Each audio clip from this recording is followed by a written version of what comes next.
At those words, the goddess scattered the mist, and the country stood out clear, and the great man who had borne so much rejoiced at last, thrilled to see his Ithaca.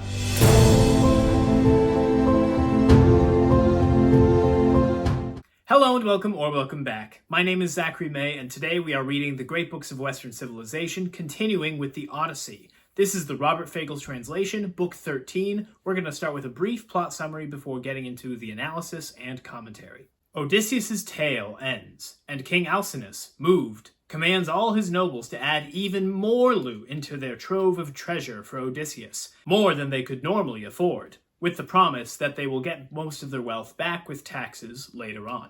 In the morning, feasting and sacrificing to the gods continues as Odysseus' treasures are loaded onto a ship, scheduled to depart at dusk.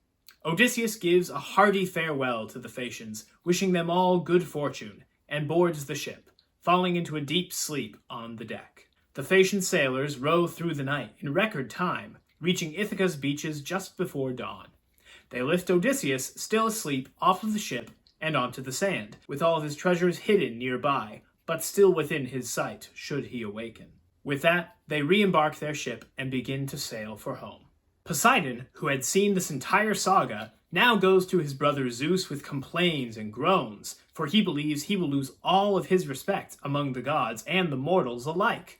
All because Odysseus, who he had meant to suffer, was brought home so easily, loaded down with more treasure than he ever could have hoped for from Troy. He wasn't gonna keep him away from home forever against the will of Zeus. He just wanted him to suffer far more than he did. Zeus is amazed at how thin of skin Poseidon has when it comes to defending his honor. He assures him that no respect would be lost among the gods for him, and that, as for the mortals, he can punish whoever he pleases if he feels slighted. Poseidon seizes on these words, asking for leave to punish the Phaeacians for always escorting every wayfarer that comes their way. He would have done it earlier, he says, but he feared the wrath of his brother. He vows to destroy the Phaeacian ship on its way home, and then block the island's harbor with a mountain, ending their seafaring days, or at least their hospitality days, for good.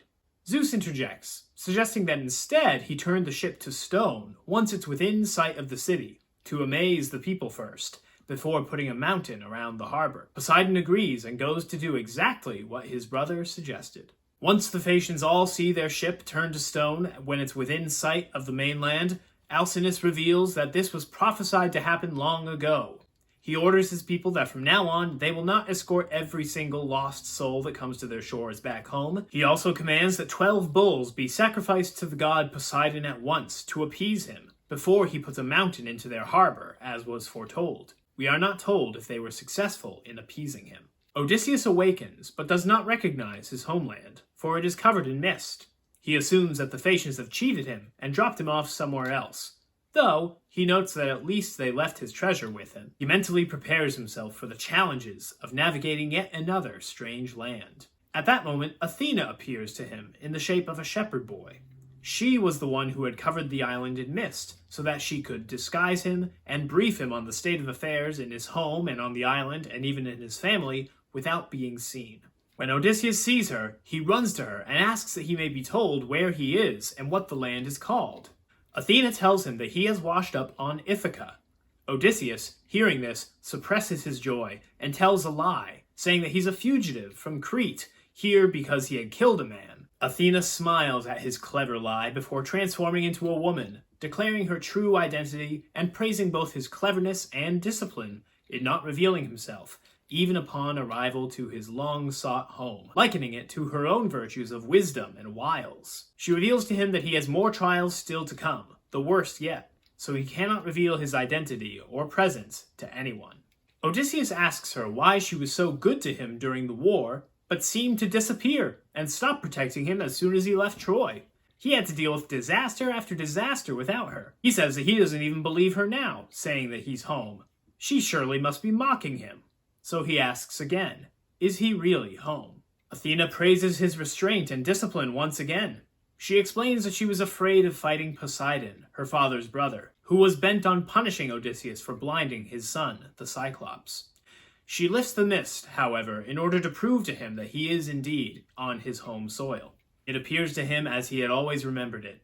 Odysseus falls to his knees and kisses the ground. Athena helps him to bury his treasure, then explains to him the situation at his home. His wife is surrounded by insolent men who seek her hand and devour his livelihood. She's kept them at bay for the past 3 years by dropping hints and mixed signals to each one, all the while broken-hearted for her true husband. Telemachus is in Sparta with Menelaus, but is due home soon. A troop of the suitors lie in wait in a ship to kill him on his way, but Athena has her doubts that they will succeed, implying that she will stop them. As for Odysseus, he must go into his own palace disguised as a beggar, a transformation that the goddess himself will put onto him. Once inside, he cannot reveal his identity to anyone as he plots a way to kill the suitors, which she will assist him with just as soon as she brings Telemachus home safe. She goes ahead and transforms Odysseus, and once he appears to all the world as an old, weak, penniless beggar, she directs him to begin his quest by approaching the home of Eumaeus, his loyal swineherd.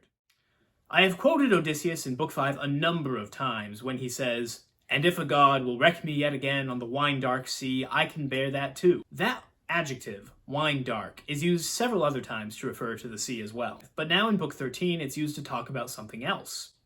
As a man aches for his evening meal when all day long his brace of wine-dark oxen have dragged the bolted plowshare down a fallow field, how welcome the setting sun to him, the going home to supper, yes, though his knees buckle, struggling home at last. So welcome now to Odysseus, the setting light of day. What are we meant to take from this simile with such a familiar descriptor in an unfamiliar place? I think we are meant to see this simile exactly as it is presented, as a likening between the wars and sufferings at sea that Odysseus has endured to the working of a field, a long, tiring task that he's eager to have done with, but it's more than that, because however unpleasant it may be, plowing a field is necessary work, necessary to bring forth and sustain new life. It's work that allows the farmer's home to flourish once it is done, even if it doesn't bear fruit immediately. In fact, it probably won't. It takes consistency and moderation. Plowing a field takes all day, just as growing food takes a whole season of the year, just as Odysseus' wanderings have taken up an entire season of his life. For the simile to hold, though, he needs to have gained something of value from his labors, something that will sustain him and his family for years to come. There's a lot of choices that all could be true.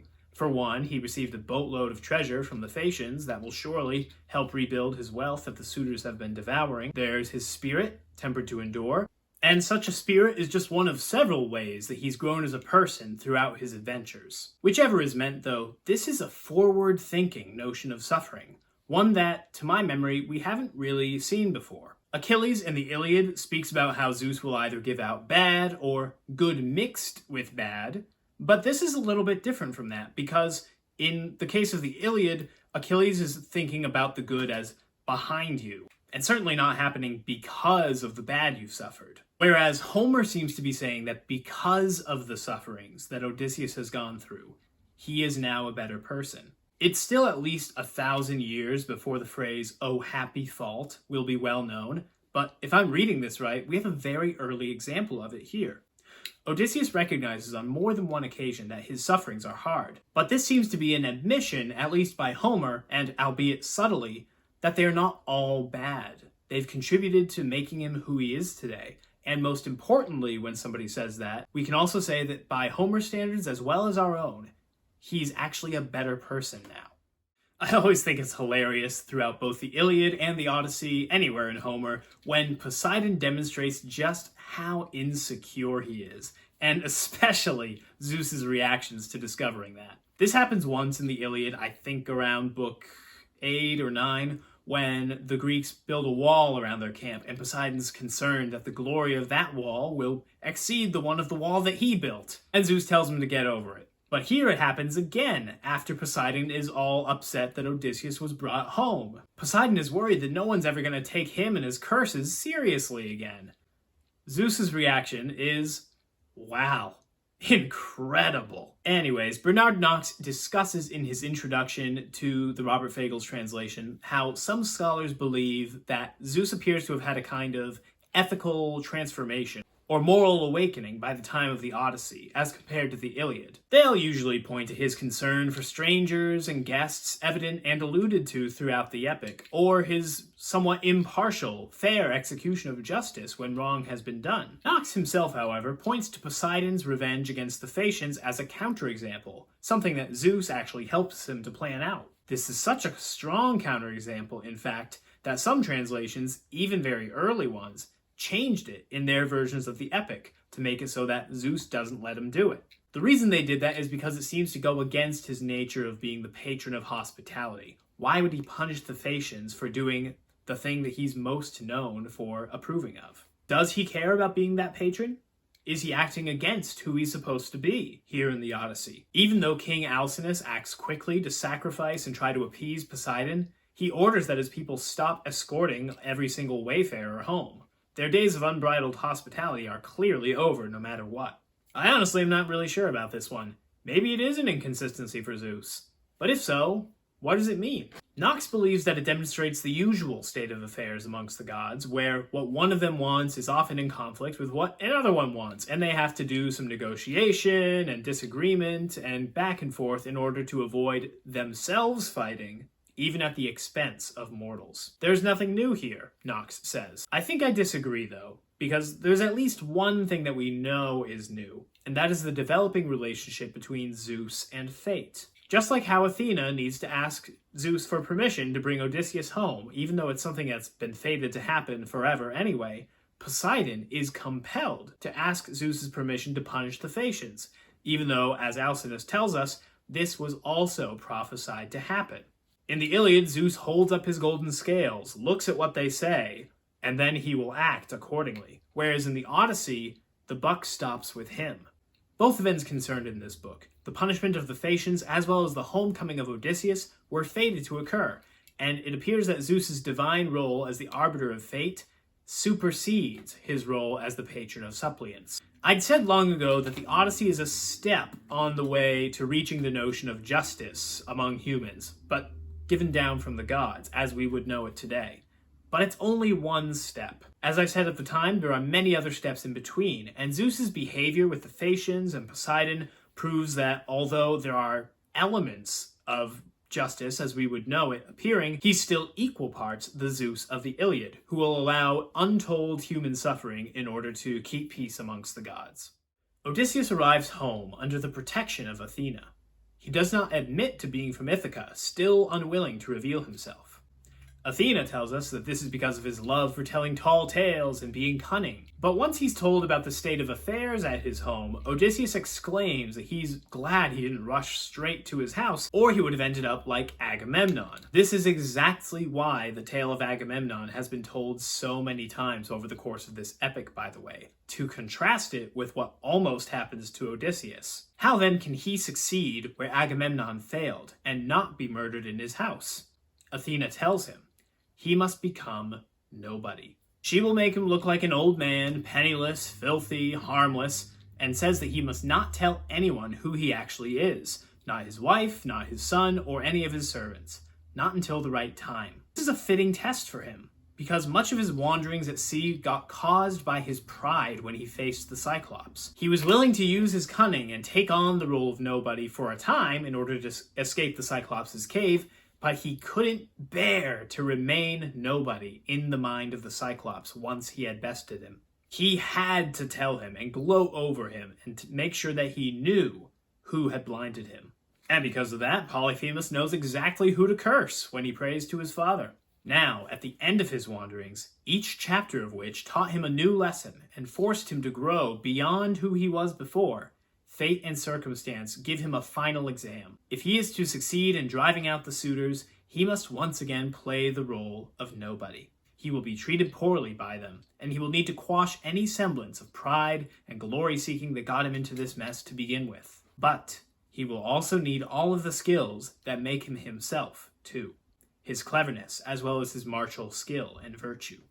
Except this time, these elements of himself have to be rightly ordered towards reclaiming his home, instead of building up his glory. It's a kind of moderation, actually. And it also reminds me of what is said about humility, that it is not thinking less of yourself, but thinking of yourself less. Thank you so much for watching. If you enjoyed this video, please like it and subscribe to the channel. Also comment below and let me know what you liked hearing about the most, and if you have any thoughts of your own about any of it. We'll see you next time.